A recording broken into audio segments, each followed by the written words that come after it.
Ang istorya ay tungkol kay Josie Vilma Santos, isang ina na nagtatrabaho sa Hong Kong bilang domestic worker. Ginawa niya ito upang makapagpadala ng pera sa mga anak niya upang matustusan ang kanilang pangangailangan. Binanggit niya na ginagawa niya ito para mabigyan ng magandang kinabukasan ang kanyang mga anak. Bagamat siya ay malayo sa kanila, tiniis niya ang mga paakit ng kanyang amo at ang kanyang pagnanais na makasama ang kanyang mga anak sa kanilang paglaki. Pagkaraan ng ilang taon ay nakauwi na rin siya dahil sa pagpapasyang hindi na pagtatrabaho sa Hong Kong at siya ay magnenegosyo na lamang. Sa kanyang pagbabalik, hinarap niya ang matabang na pagsalubong ng mga anak.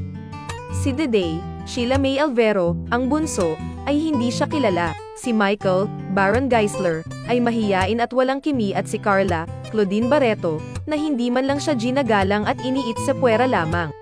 Lahat ng hirap ay tiniis niya upang makuha man lamang ang atensyon ng mga anak at sa